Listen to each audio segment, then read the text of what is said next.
Lena slid the piece of paper back. Lena slid the piece of paper back.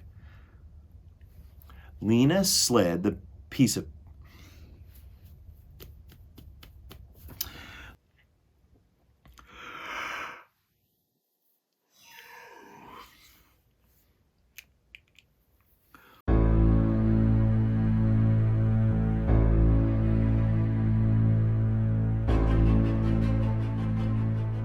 Hi there, my name is Mr. Pete. I am a fourth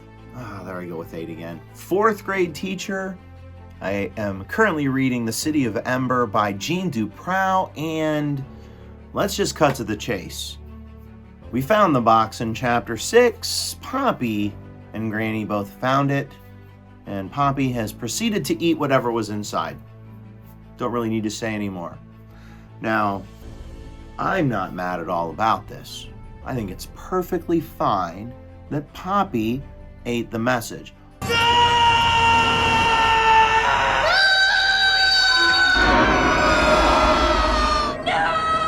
No! No, no, no. No! No, no, no, no, no, no, no, no, no! No! What? No! No! No. No, no. No, no, no, no.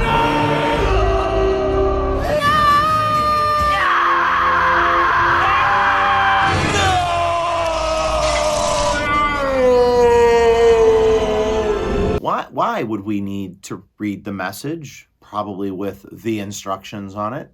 It's not a big deal. Doesn't make me mad at all. No!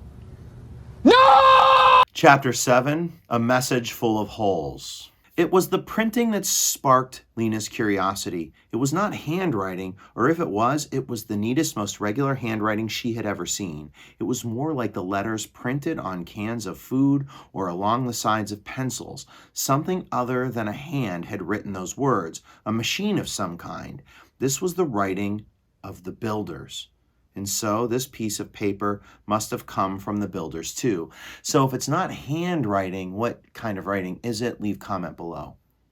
Lena gathered up the scraps of paper from the floor and gently pried open Poppy's fists and mouth to extract the crumpled wads. She put all this into the dented box and carried it to her room. That evening, Granny and the baby were both asleep by a little after 8. Lena had nearly an hour to examine her discovery. She took the scraps from the box and spread them out on the table in her bedroom. The paper was thick. At each torn edge was a fringe of tangled fibers. There were many little pieces and one big piece with so many holes that it was like lace. The chewed bits were beyond saving. They were almost a paste, but Lena spread out the big lacy piece and saw that on one edge of it, which was still intact, was a column of numbers. She collected all the dry scraps and puzzled over them for a long time, trying to figure out where they fit into the larger piece. When she had arranged them as well as she could, this is what she had.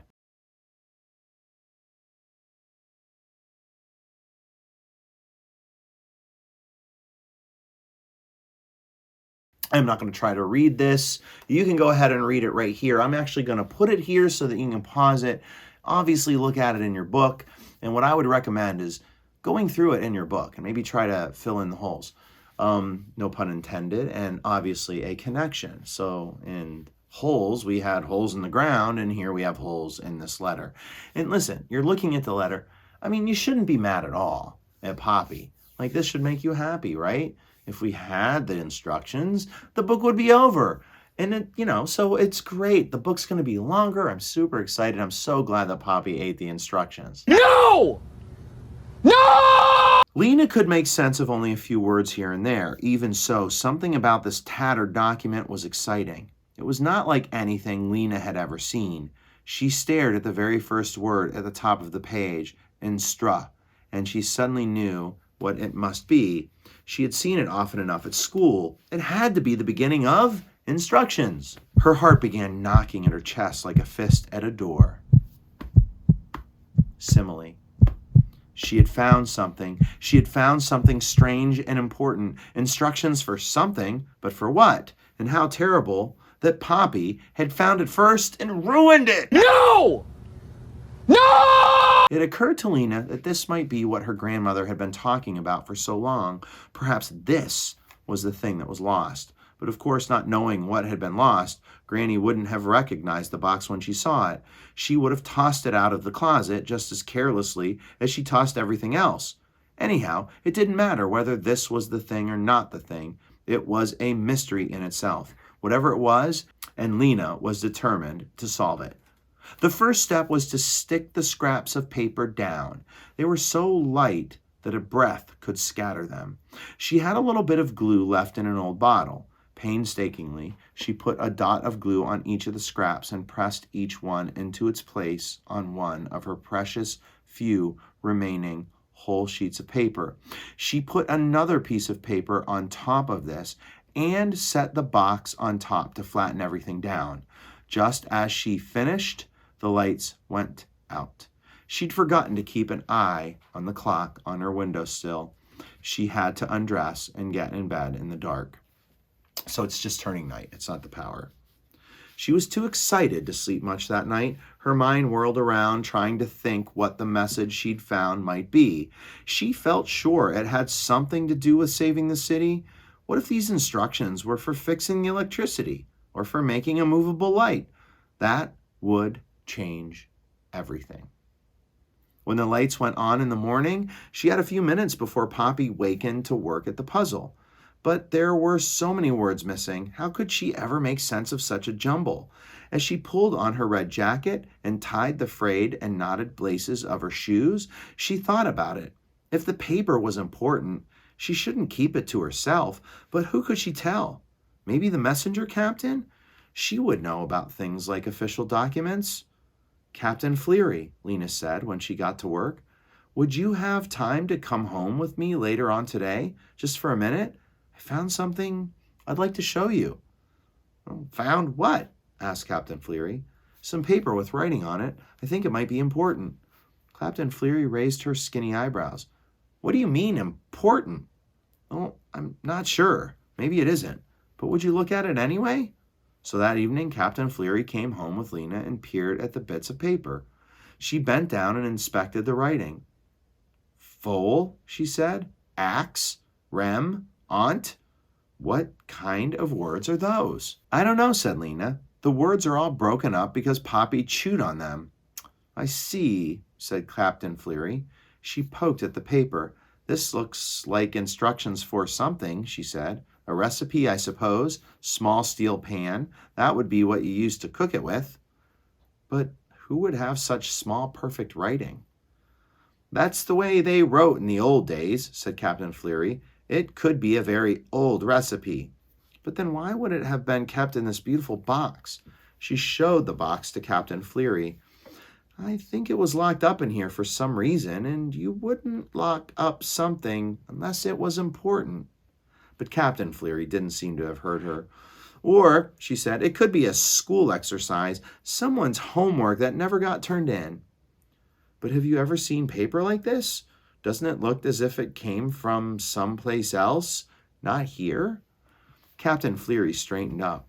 A look of puzzlement came over her face. There is nowhere but here, she said. She put both her hands on Lena's shoulders.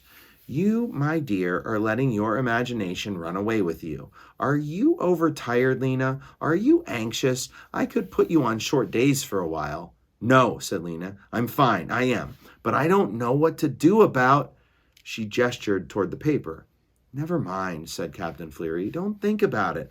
Throw it away. You're worrying too much. I know. We all are. There's so much to worry about, but we mustn't let it unsettle us. She gave Lena a long look. Her eyes were the color of dishwater. Help is coming, she said. Help? Yes. Coming to save us. Who is? Captain Fleary bent down and lowered her voice as if telling a secret. Who built our city, dear?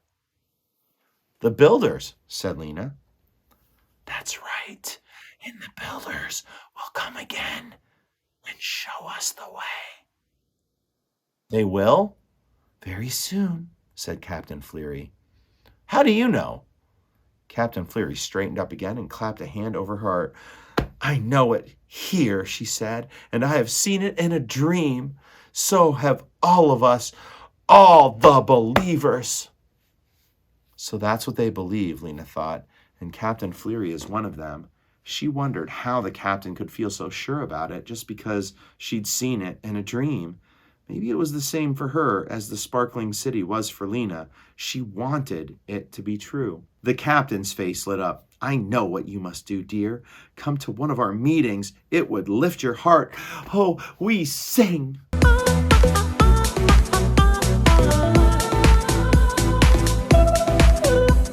Oh, said Lena, thank you, but I'm not sure maybe sometime.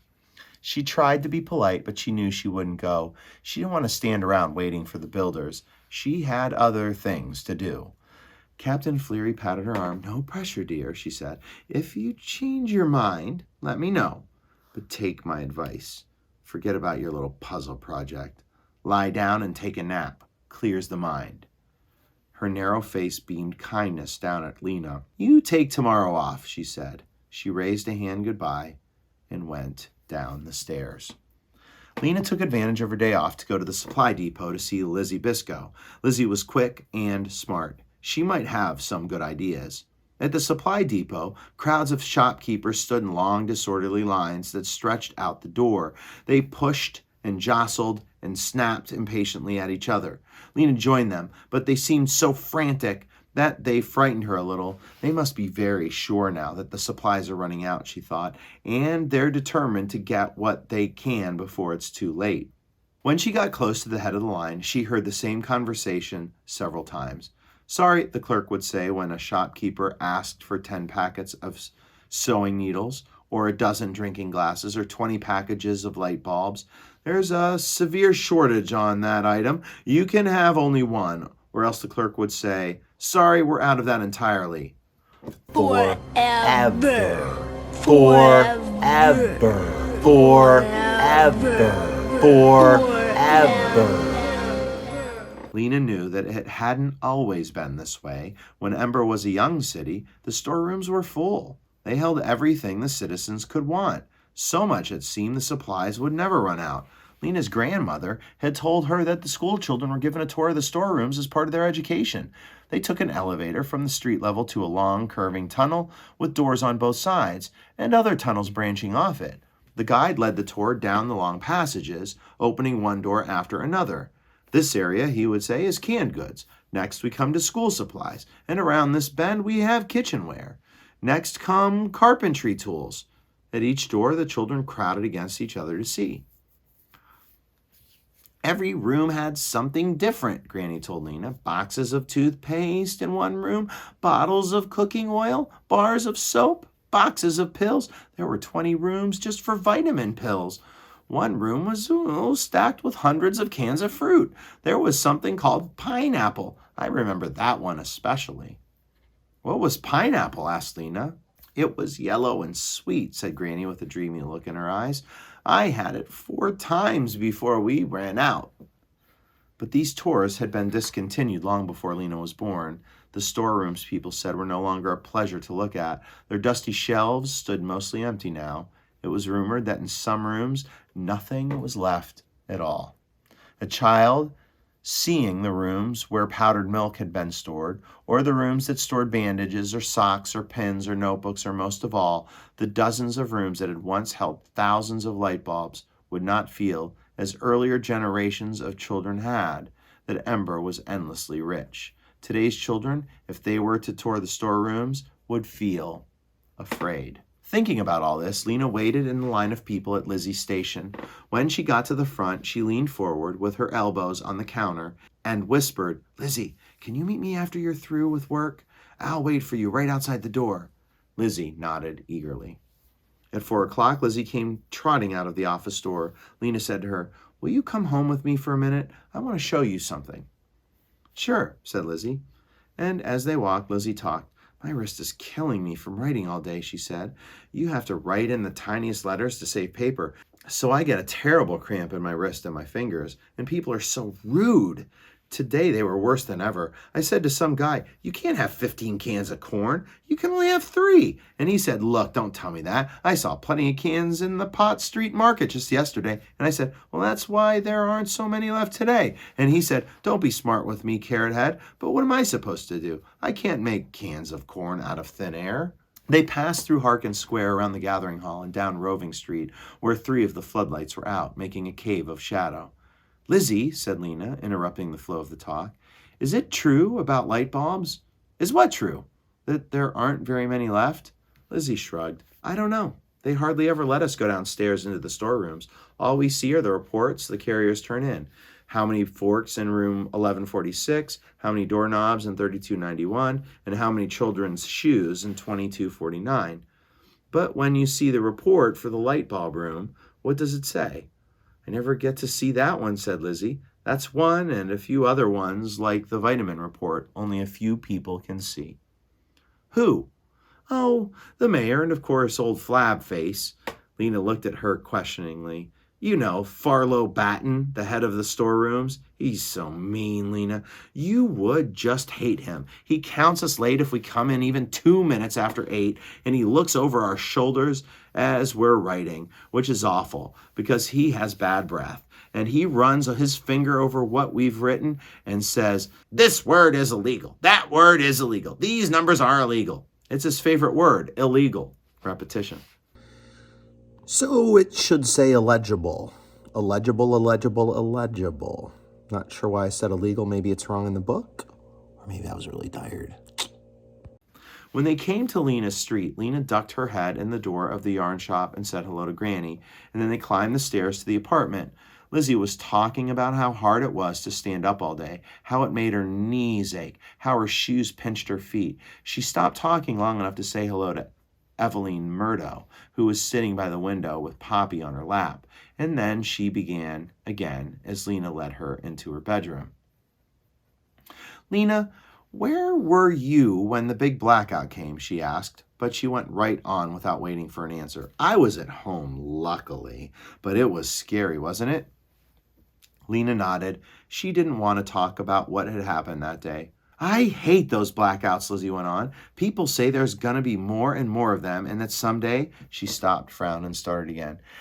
"Anyway, nothing bad happened to me. After that, I got up and figured out a whole new way to do my hair." It seemed to Lena that Lizzie was like a clock wound too tightly and running too fast. She'd always been a little this way, but today she was more so than ever. Her gaze skipped from one spot to another. Her fingers twiddled with the edge of her shirt. She looked paler than usual, too. Her freckles stood out like little smudges of dirt on her nose. Simile. "Lizzie," said Lena, beckoning toward the table at the corner of her room, "I want to show you—" But Lizzie wasn't listening. "You're so lucky to be a messenger, Lena," she said. "Is it fun? I wish I could have been one. I would have been so good at it. My job is so boring." Lena turned and looked at her. "Isn't there anything you like about it?" Lizzie pursed her lips in a tiny smile and looked sideways at Lena. "There's one thing," she said. "What?" "I can't tell you. It's a secret." "Oh," said Lena. "Then you shouldn't have mentioned it at all," she thought.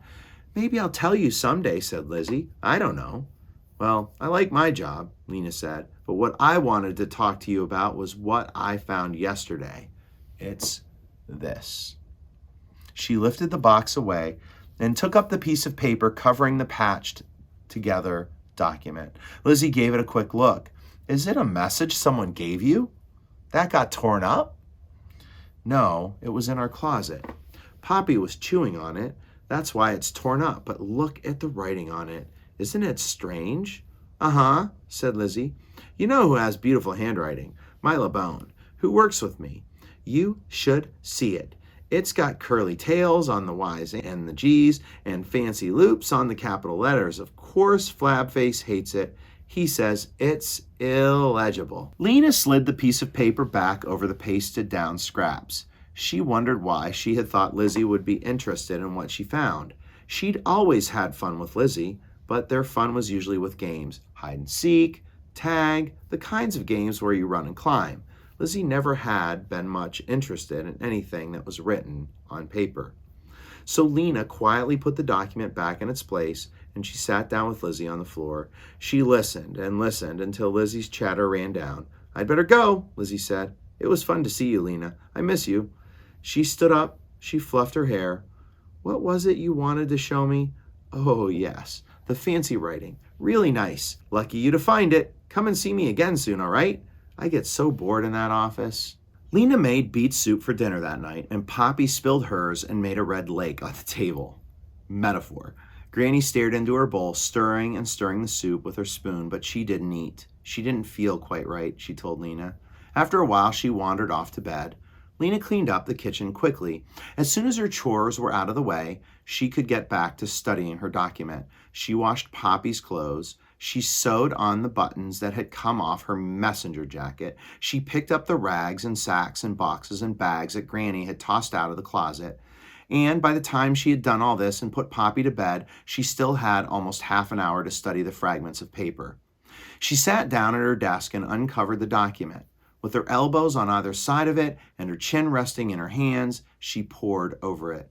Though Lizzie and Captain Fleary had paid it no attention, Lena still thought this torn-up page must be important. Why else would it have been in such a cleverly fastened box? Maybe she should show it to the mayor, she thought reluctantly. Highlight reluctantly, vocabulary word, means she wasn't sure she should do it, so she was hesitating. She didn't like the mayor. She didn't trust him either. But if this document was important to the future of the city, he was the one who should know about it. Of course, she couldn't ask the mayor to come to her house. She pictured him puffing up the stairs, squeezing through the door, looking disapprovingly at the clutter in their house, recoiling from Poppy's sticky hands. No, it wouldn't do. But she didn't want to take her carefully patched together document to the gathering hall either. It was just too fragile. The best thing to do, she decided, was to write the mayor a note. She settled down to do this. She found a fairly unspoiled half piece of paper and, using a plain pencil, she wasn't going to waste her colored ones on the mayor, she wrote, "Dear Mayor Cole, I have discovered a document that was in the closet. It is instructions for something. I believe it is important because it is written in very old printing. Unfortunately, it got chewed up by my sister, so it is not all there. But you can still read some bits of it, such as marked with E, fine door of Ba, small steel pan. I will show you this document if you want to see it. Sincerely yours, Lena Mayfleet, Messenger, 34 Quilliam Square." She folded the note in half and wrote Mayor Cole on the front. On her way to work the next morning, she took it to the gathering hall. No one was sitting at the guard's desk, so Lena left the note there, placed so that the guard would see it when he arrived. Then, feeling that she had done her duty, she went off to her station. So we have a gap in time. So she talks to her boss and she talks to her friend, and neither one of them could care a less about this letter. So she just writes a letter to the mayor and says, "I have it if you want to see it." Several days went by.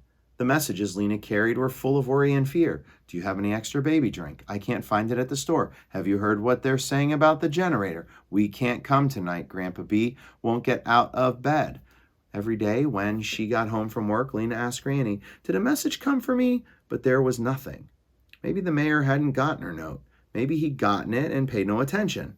After a week, Lena decided she was tired of waiting. If the mayor wasn't interested in what she'd found, too bad for him. She was interested. She would figure it out herself. Twice during the week, when Poppy and Granny were both asleep, she'd had a little free time. She'd spent this time making a copy of the document, in case anything happened to the fragile original. It had taken her a long time. She used one of her few remaining pieces of paper, an old label, slightly torn from a can of peas.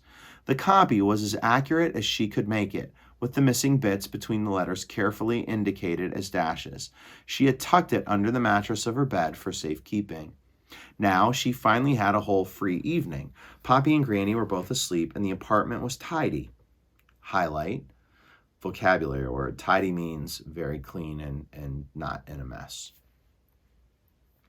Lena sat down at her table and uncovered the patched together document. She tied back her hair so it wouldn't keep falling in her face, and she put a piece of paper next to her. blank except for a little bit of Poppy scribbling to write down what she decoded. She started with the title. The first word she'd already figured out, it had to be instructions. The next word could be for, then came egress. She wasn't sure about that. Maybe it was someone's name, egressman, egresston, instructions for egresston. She decided to call it the instructions for short. She went on to the first line. This offic doc probably meant this official document. Maybe secure meant secure or security. Then there were the words period and ears and city, but after that, so much was missing. She studied the line next to the number 1, exp. That could be expect or expert or so many things. She moved on to riv, but that might be part of a word like drive or strive. What could IP and orc possibly be? They were so close together. Maybe they were part of one word. What ended with ip? Whip, Lena thought. Trip? Slip? What ended with orc? Fork came to mind immediately. Trip fork? Slip fork? Nothing she could think of made sense. Maybe it wasn't fork. What else ended in orc? Starting with the beginning of the alphabet, Lena went through all the words that rhymed with fork. Most of them were nonsense. Bork, dork, gork, hork, jork. This isn't going to work, she thought miserably. Oh, work. The word could be work. Then what would the first part be? Trip work? Flip work? But maybe there was a letter between the P and the W. Dips work? Pips work? Suddenly it came to her. Pipeworks! Pipeworks! That had to be it. Something in this message was about the pipeworks. Lena looked back at exp and riv. Riv! That could be river. Rapidly, she ran her eyes down the page. In line 3, she saw iverb-nk. That looked like riverbank. The word door jumped out at her from line 4. Hole on its scrap of paper. Lena took a quick breath. A door? What if it was the one she'd wished for? The one that led to the other city? Maybe her city was real after all, and these were instructions for finding it. She wanted to leap from her chair and shout. The message had something to do with the river, a door, and the pipeworks. And who did she know? Who knew about the pipeworks? Doon, of course. She pictured his thin, serious face and his eyes looking out searchingly from beneath his dark eyebrows. She pictured how he used to bend over his work at school, holding his pencil in a hard grip, and how during the free time he was usually off by himself in a corner studying a moth or a worm or a taken-apart clock. That was one thing, at least, that she liked about Doon. He was curious. He paid attention to things. And he cared about things, too. She remembered how he'd been on assignment day, so furious at the mayor, so eager to trade his good job for her bad one so he could help save the city. And he'd taken Poppy inside his father's shop on the day of the blackouts, so she wouldn't be afraid. Why had she stopped being friends with Doon? She vaguely recalled the incident of the light pole. It seemed silly now, and long ago. The more she thought about Doon, the more it seemed he was the very person, the only person, who might be interested in what she had found. She placed the plain sheet of paper over the instructions and put the box on top. I'll go and find Doon, she thought. Tomorrow was Thursday, their day off. She would find him tomorrow and ask for his help. All right, so there's that chapter. And this chapter was sort of a quest to find someone who would believe her with this note, that it was important. And when she couldn't find anybody, she tried to figure it out. And she does figure out that it might have something to do with the river, with the pipeworks, and that Doon can help her. Make a prediction right now. Is Doon willing to help her, and why? She gives a lot of really good reasons about what she thinks. Do you agree with her or not? We do know a piece of information. She doesn't remember why her and Doon aren't friends anymore, but he certainly does. All right, that was a long one right there. I'm not going to lie to you. I'm going to edit this out, but once again, I nodded off in the middle of this. Trying to read like 8 chapters in a day is probably not the way to go. And it was an exciting chapter. All right. Thanks for joining me as always. To those of you in my class, thank you so much for being awesome. For those of you not in my class, Thanks for reading with me. Please make sure that you comment below so that we can have a wonderful conversation. To the teachers out there who are reading this, thank you so much. Please leave comments and join and subscribe, because I am here to help you. And if you have any great ideas, I would love to share them. All right? Please make sure you click like. Please make sure you subscribe. That's the most important thing. And please make sure you click the bell so you get notifications on what's to come. All right, guys, we are heading off to Chapter 8, Explorations. Where are they exploring? And is it they or she? Don't know, but we will find out on the next page. Peace. Okay, one last thing here. If you have a sister named Poppy, don't let her anywhere near a box. This book would be so much easier. All right, see you on the next page. Peace.